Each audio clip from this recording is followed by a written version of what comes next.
Jerome Powell just dropped a bombshell on Bitcoin. Hey guys, what's going on? Jeb here, and in today's video, we're going to be talking about how May the 3rd potentially was the most significant day this entire year for the Bitcoin and cryptocurrency market, and that is for a very specific reason. On May the 3rd, that was last Wednesday, Jerome Powell's Federal Reserve released their third and potentially final 25 basis point rate hike. At 2 p.m. when the statement was released on May the 3rd, Bitcoin responded with not responding. It traded sideways. But by the time Jerome Powell got to his press conference, there is something that he said that sent shockwaves through the Bitcoin and cryptocurrency industry. In today's episode of Climate of Crypto, I'm going to show you why one 4-sentence statement just all but guaranteed a bull market in the Bitcoin and cryptocurrency industry coming June of 2023. So without much further ado, let's go ahead and dive right on into it. Today's video is brought to you by NordVPN. You already know the name, but if you don't know about how NordVPN can help you in cryptocurrency security, let me break it down for you. It's very easy for a hacker to steal your private keys or hack into your bank account or hack into your Coinbase account or hack into any kind of account that could have sensitive information that could compromise your safety here in the cryptocurrency space. A good VPN helps to protect you from something like an outside attacker, especially if you're on a public network. NordVPN being the largest and I believe the highest quality VPN in existence right now, and the VPN that I've personally used for 4 years, reaching out to sponsor our channel was a match made in heaven, because I firmly believe that cryptocurrency security is one of the less talked about but most important tenets of financial sovereignty. So invest in your cryptocurrency security today by investing in the most inexpensive, highest quality, most trusted brand name in VPNs, NordVPN. So use the link down below and sign up for NordVPN for as little as $3.17 a month. Get 4 months free and get a 30-day money-back refund guarantee. On May 3rd, 2023, Jerome Powell's Federal Reserve hiked interest rates a 10th consecutive time in the 14 months that they've been raising rates. That rate hike was the third consecutive 25 basis point rate hike. Many people, including myself, believe that we would see a drop on Bitcoin as a result of that effective federal funds rate hike, because we had seen that happen the last 3 times that the effective federal funds rate had been increased, but that didn't happen, begging the question, why didn't Bitcoin go through a drop the way that it normally does when the EFFR is increased? Well, to answer that question and to pave the way for why I believe a massive rally is coming in mid-June of this year, we need to take a look at the press conference. You see, an FOMC meeting date is not just the statement. It is also the press release. And in that press release, Jerome Powell said this. Tell us whether we should read the statement today as a suggestion that the committee is prepared to pause interest rate increases in June. So, taking your question, of course, today our decision was to raise the federal funds rate by 25 basis points. A decision on a pause was not made today. You will have noticed that in the statement from March, we had a sentence that said the committee anticipates that some additional policy firming may be appropriate.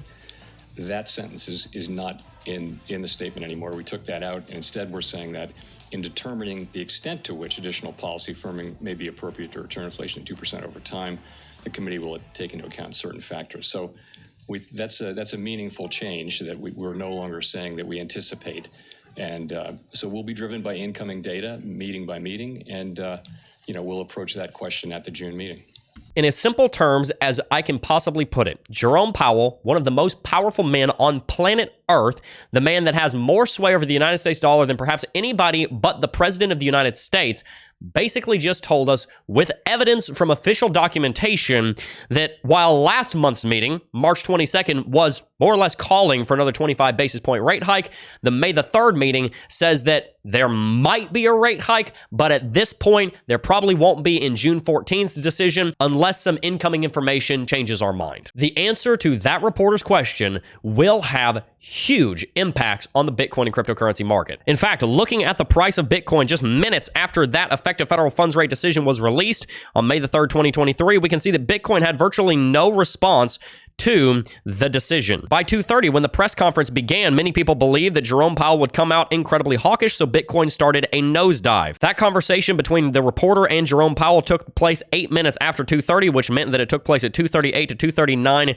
p.m. on May the 3rd. You can see at 2:38, when Jerome Powell was answering that New York Times reporter's question, Bitcoin would immediately rally nearly $300 in the span span of just 3 minutes as he teased a rate pause. Nevertheless, it would take multiple hours for this news to break out into the rest of the mainstream media, but once it did, Bitcoin would rally $1,000 in less than 2 hours. The hiking of the effective federal funds rate over the last 14 months has been perhaps one of the most bearish factors dragging Bitcoin's price down, along with the bearish movement that we've seen in the stock market and the period that we are in having to do with the halving cycle. You can see the correlation between effective federal funds rate hikes and the drop on Bitcoin that has started ever since then, correlated here. But to answer the question, why didn't Bitcoin drop because of the effective federal funds rate hike this time?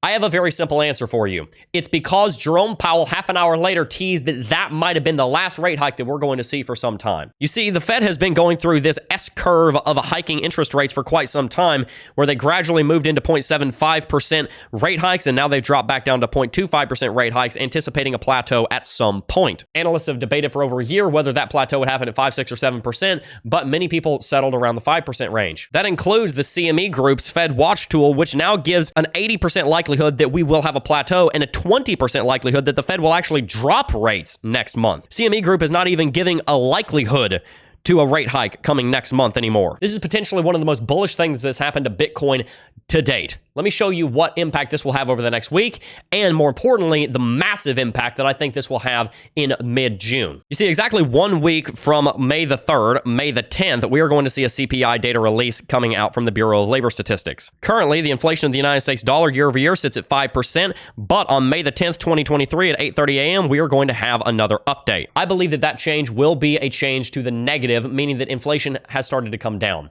After that occurs, we will see a 5.15% effective federal funds rate and potentially an inflation rate of 4.7 to 4.8, maybe 4.9%. That was the Fed's goal all along. Get the effective federal funds rate higher than the CPI and then bring them down together towards target 2% inflation. Now they've gotten on top of that inflation. So not only over the next week is it a bullish factor that we saw the CPI data release come out and it did not immediately trigger a massive sell-off and long squeeze, Jerome Powell's comments teasing a rate pause sent the market into a rally, and Bitcoin was able to hold above this uptrend on the 1-hour chart, and Bitcoin was able to hold above the 50 daily simple moving average without having to correct below it down to $26,000 price target we discussed last week. Albeit, oftentimes we want to see Bitcoin going into a CPI release, having quite a large correction preceding that CPI release so that it has the ability to go through a major rally. That being said, Bitcoin did drop $4,000 a couple of weeks ago, so maybe that was enough. With this Fed release going in such a bullish direction, Bitcoin is set up to go through a massive rally next week on May the 10th, but more importantly,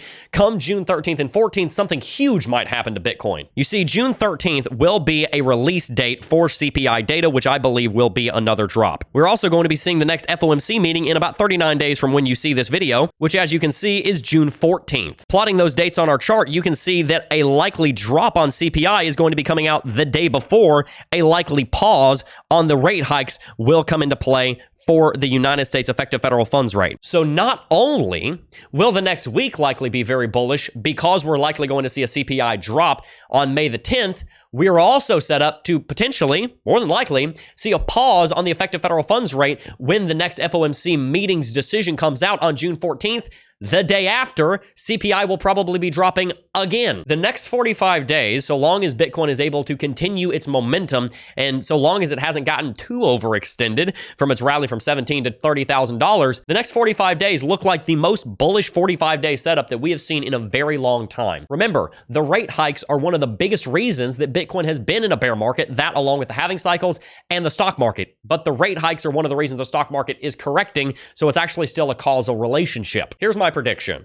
I believe that we are going to see a major rally coming May the 10th when we see that CPI data release, and I think that rally will drive Bitcoin to somewhere between $31,000 and $32,935. That would be this zone right here. From there, though, I think Bitcoin will trade above the $30,000 range, and when we see that golden week, June 13th and 14th, I think Bitcoin will break $32,935 and be well into what we call the pre-halving phase of the bull market, pushing towards 35. That could look something like this. Needless to say, based on the reversal of some of the most bearish forces in Bitcoin turning into now some of the most bullish forces in Bitcoin, I think Bitcoin is experiencing a huge setup. And now, because we've seen what the Federal Reserve's decision is, we now have some certainty that we didn't have last week because the market was a little bit aimless. I'm hoping over the next week that the cryptocurrency market will start to realize, wait a minute, now we actually have some clear direction and now we can make the most out of it.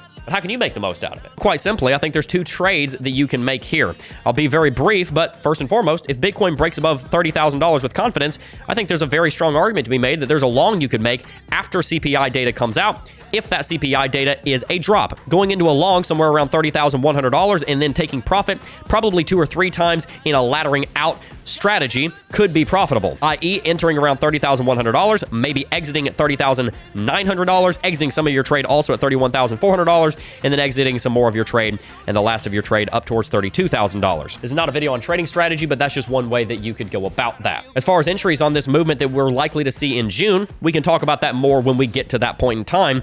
But of course, any break with confidence above 32,935 will likely be a major movement that you can make a lot of money on if you enter in right around $33,000. So if you're a trader, there's a couple of ideas for you. If you're an investor, this should be a signal to you to say, look, we might not be just trading in this zone forever. We are likely going to be trading up into the mid-30s. So now might be the time to lock in some entries in the $28,000 to $30,000 range so that you can hold on to those for the long term. But if you are trying to succeed in cryptocurrency over the long term, I would highly encourage you to sign up for Club DeFi's Principles of Technical Analysis, because that's the one-stop shop where I'm going to teach you everything that you need to know about technical analysis. We've helped a ton of students through CT2A and also through Club DeFi to learn about how to profit in the cryptocurrency markets. In fact, we actually just had our own employee come into office right while I was recording this video, and right after I shot the intro, he told me that he just bought a brand new 0 mileage Honda Civic with profits that he made from what he learned in the Cryptocurrency Technical Analysis Academy.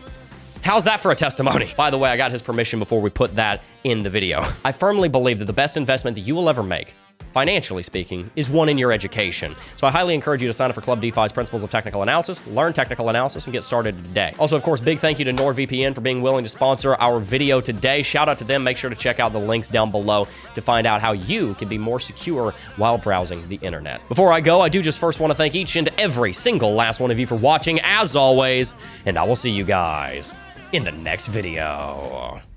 Peace.